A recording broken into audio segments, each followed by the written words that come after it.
उत्तराखंड की ओर से मैं आपका साथ आमंत्रित करता हूँ। धन्यवाद महोदय। मतलब जो है हमारा ये क्षेत्र है महावगढ़ हिमकुट पर्वत के नाम से है, जिसके जो इष्ट देवता जो था ये असवालों का था। यहाँ है बावनगढ़, उत्तराखंड में जो है बावनगढ़ है, जिससे गढ़वाल बना। हमारा जो गढ़वाल है बावनगढ़ से बना। वैसे हम लोग मूल जो है राजस्थान के बाड़मेर साइड के हम, हमारी दो पट्टियां हैं, उदयपुर अजमेर दो पट्टियां पड़ते हैं। हम सब लोग मूल जो है राजस्थान के। अभी तक जहाँ पहले स्वागत हुआ था कसयाली गांव, हाँ, वहाँ तक उदयपुर पट्टी थी सब और यहाँ अजमेर पट्टी में। अब हम अजमेर पट्टी में, लेकिन हम लोग मूल कुछ दक्षिण भारत से आए हुए हैं, कुछ बंगाल साइड से आए हैं। कब आए हम? 1600 में, कुछ जब औरंगजेब ने हिंदुओं के साथ अत्याचार किया था। तो अब मैं आपको इस विषय में बताता हूँ कि ये पर्वत जो होता है हिमकुट पर्वत के नाम से प्रचलित है। यहाँ जो मतलब गणपति थे, जैसे आजकल थाने कहते हैं, राजा हमारा टेरी में बैठता था, उनके गणपति थे, बावनगढ़ थे। जैसे हमारा देश है ना उत्तराखंड, इसमें गढ़वाल पड़ा। तो ये उनका मतलब असवालों का था महावगढ़, उनका इष्ट देवता था। ये विष्णु बैठे हुए, ये इनके रिश्तेदार थे। तो जब मतलब वो जो नेपाल का जो राजा था साथ है, वो भी ये भी साथ है। उनके कुल पुरोहित जो थे यहाँ वाले के, उनकी बहन को ले आए भगा। तो उन्होंने जो है मतलब क्या कहते हैं, राजा ने अपने कुल पुरोहित ने नेपाल के राजा से कहा कि भाई मेरे साथ ऐसी ऐसी घटना घट गई। तो राजा ने अपने सेना भेजी, उन्होंने यहाँ सर किया। जब उन्होंने यहाँ सर किया तो बहुत मार काट की। तो जो जिनका ये इष्ट है महावगढ़, ये महावगढ़ सिद्ध मतलब सिद्धपीठ देवता है। जो आप जिस मनोकामना से आएंगे अवश्य आपके मनोकामना 100% पूरी। लेकिन सिर्फ फर्क कहाँ पड़ेगा, जहाँ दिल में अगर थोड़ा सा वो हो तो कोई मनोकामना पूरी नहीं होगी। तो उनका सिद्धपीठ था, तो नेपालियों ने यहाँ सर किया। उस राजा की थी 7 घरवाली, 6 के बच्चे नहीं थे, 7 गर्भवती थी। तो उन्होंने पहले राजा को खत्म किया, उसके बाद जो थी उनकी स्त्रियां मार दी। लेकिन 7वीं स्त्री जो थी वो गर्भवती थी, वो उनके नीचे जाके घुस गई, वो जिंदी रह गई। वो यहाँ मतलब लैंडस्टोन के पास है कौड़िया पट्टी, वहां रहते हैं वो असवाल। तो वो जब चले गए, यहाँ जो पूजा का सामान जितना भी आता नाले से आता है, ये विष्णु लोगों का, ये उनके रिजल्ट उनको सौंप गए। हम तो चले गए, लेकिन जो यहाँ का पूजा पड़ता है जो बंद नहीं होनी चाहिए। इन्हीं के यहाँ से हमारे यहाँ से निशान जाता है माता का, तो पूजा होती है हमारे यहाँ दो इधर भरत राजा का। हाँ, तो मैं भरत राजा के बता रहे हैं उसके बारे में। हमें भरत राजा के बताऊँ। भरत की जन्मस्थली है, कुछ आज वर्तमान में उसका नाम भरतपुर है। फोटो है, फोटो है। हाँ जी, फोटो है, फोटो किसके पास? कल कोई बात नहीं। भरत की जो वार्षिक जन्मस्थली है। कहते हैं कि मतलब जब राजा दुष्यंत हस्तिनापुर से चले थे, तो उस क्षेत्र मैदानी था, वहां तक उनका रथ चला। मैदान से जब पैदल चले तो 12 कोस पैदल चले।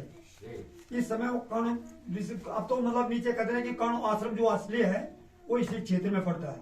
तो उनके मतलब कर्ण ऋषि जो थे, उनकी मतलब कन्या वो शिष्य थी कौन, शकुंतला, वो वहीं आश्रम में रहती थी। तो उस जब महाराजा दुष्यंत आए तो उन्होंने उसको देख करके मुग्ध हो गए। तो उन्होंने गंधर्व विवाह किया था उसके साथ। और तब जब वो वापिस जाने लगे तो उन्होंने कहा, शकुंतला ने कहा आप तो चले गए, लेकिन मैं आपके पास आऊंगी, पहचान कैसी? तो वो अंगूठी दे दी थी। उन्होंने कहा ये अंगूठी दिखाओगे? पता है? हाँ जी, इधर का जो लिटरेचर, हाँ जी, तुम्हें देख के बता दो। ये जन्मस्थल है उसका आपके हाँ, वो कागला जी बता देंगे। ये बता देंगे। भरतपुर है, आजकल भरतपुर कहते हैं कि भरत की जन्मस्थली है। उसके बगल में सिया पानी, जहाँ शेर के साथ बच्चे खेलते थे। शकुंतला धार है, वर्तमान में उसका नाम सौटेलधार है। मैडा है, वो मेनका का आश्रम था।